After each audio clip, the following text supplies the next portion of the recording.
সাতটি শুকনো লঙ্কা দিয়ে উপাচার একটি প্রাচীন ভারতীয় ও বাংলা লোকাচার ভিত্তিক টোটকা বা প্রতিকারও বলা যেতে পারে, যা মূলত নজর লাগা, অশুভ শক্তি বা নেতিবাচক প্রভাব থেকে মুক্তি পেতে ব্যবহার করা হয়। এটি ধর্মীয় না হলেও বহু মানুষ বিশ্বাস করে এর কার্যকারিতা রয়েছে। বন্ধুরা, আমার আজকের আলোচনার বিশেষ অংশটি হলো 7টি শুকনো লঙ্কা দিয়ে যে উপাচার করা হয় সেটি কিভাবে করবেন, কোন সময় করবেন এবং এটি করার ফলে আপনি কি কি উপকার পাবেন সেটি চলুন বিস্তারিতভাবে আপনাদের আলোচনা করে জানিয়ে দিই। তবে বন্ধুরা, ভিডিওর মূল পর্বে প্রবেশ করার আগে আপনি যদি আমাদের চ্যানেলে নতুন হয়ে থাকেন তবে চ্যানেলটিকে একটি সাবস্ক্রাইব করে দেবেন। ভিডিওটিকে লাইক করতে একদমই ভুলবেন না। আপনাদের সহযোগিতা আমাদের চ্যানেলের জন্য একান্ত কাম্য। আপনারা যদি একটি লাইক এবং একটি সাবস্ক্রাইব করে সম্পূর্ণ ভিডিওটি দেখেন তবেই কিন্তু আমাদের ভিডিও আরও আপনার কাছে পৌঁছে যাবে, এবং ভিডিওটি সম্পূর্ণ না দেখে যদি স্কিপ করে আপনি যান তবে কিন্তু ভিডিওর মূল বিষয়বস্তু আপনার কাছে অস্পষ্ট থেকে যাবে। এরপরে যদি আপনি উপাচারটি করতে যান অর্ধেক ভিডিও শুনে, তবে কিন্তু এই উপাচারটি আপনার কোনো ফল দেবে না এবং আপনি তখন ভাববেন যে এই সব উপাচার করে কোনো লাভই হয় না। কিন্তু বন্ধুরা, আপনাদেরকে বলে রাখি যে প্রথমে ভিডিওটি শুনুন, মনোযোগ দিয়ে দেখুন, তারপরেই কিন্তু উপাচারটি করবেন। চলুন তবে আজকের ভিডিওর মূল পর্বে প্রবেশ করা যাক।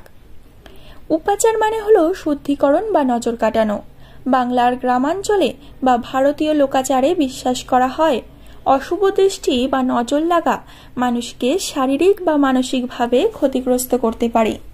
এই দৃষ্টি কাটাতে বা নেতিবাচক শক্তিকে দূর করতে শুকনো লঙ্কা, সর্ষে, কয়লা ইত্যাদি ব্যবহার করে এক ধরনের শুদ্ধিকরণ প্রক্রিয়া চালানো হয়।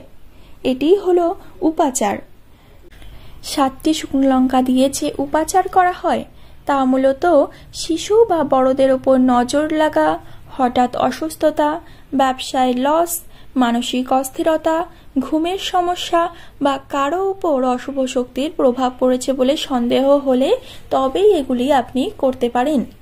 বিশেষ কিছু দিন বা সময় অনুযায়ী এই উপাচারটি করা উচিত, যেমন মঙ্গলবার, শনিবার, রবিবার।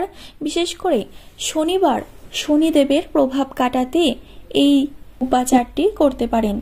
সূর্যোদয়ের পরে সকাল 6টা থেকে 9টার মধ্যে অথবা সন্ধ্যা 5টা থেকে 7টার মধ্যে এটি আপনি করতে পারেন। যার উপর উপাচার হবে তিনি যেন স্নান করে পরিষ্কার পোশাক পরে থাকেন। স্নান না করে কিন্তু এই উপাচার করা উচিত নয়। মূলত স্নান করেই প্রত্যেকটি বা বেশিরভাগ উপাচারই কিন্তু আমরা স্নান করেই শুদ্ধি হয়ে তারপরেই কিন্তু করি।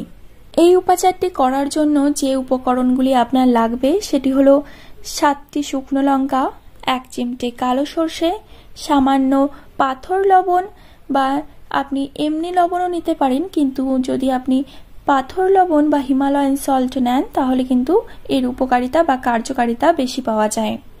1 টুকরো কয়লা বা শুকনো নারকেল আপনি নিতে পারেন, হয় কয়লা নেবেন, যদি না থাকে তো শুকনো নারকেল, 1 টুকরো লাল কাপড়, আর শুকনো লঙ্কাটি পোড়ানোর জন্য উনুন বা ধূপ জ্বালানোর ব্যবস্থা আপনার করতে হবে।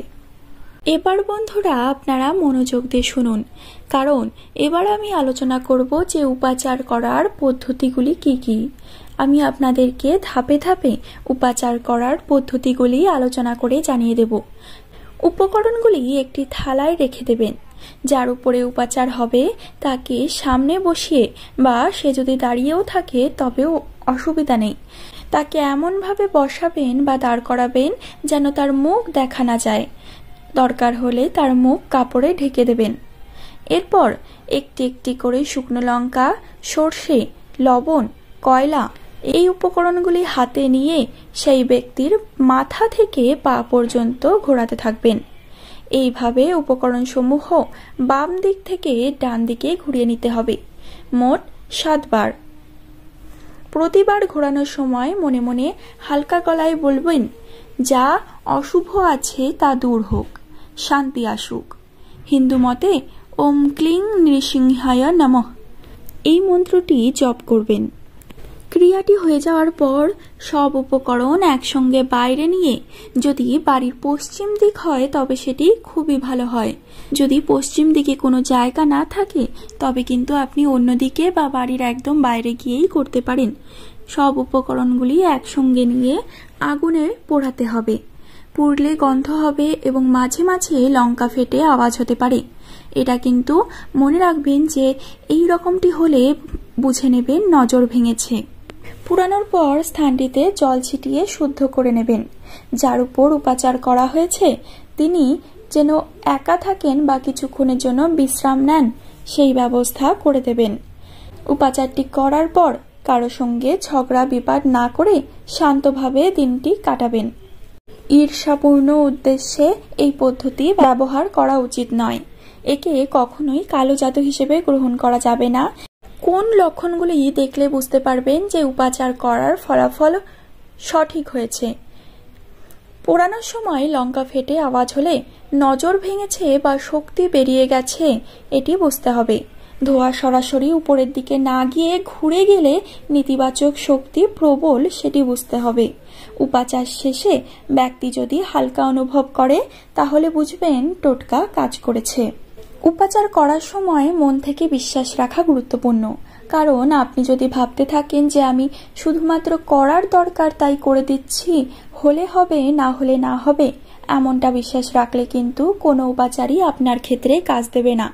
তাই যে কোনো উপাচারই করুন না কেন সেটিকে মনে বিশ্বাস রেখে একদম একনিষ্ঠভাবে করবেন।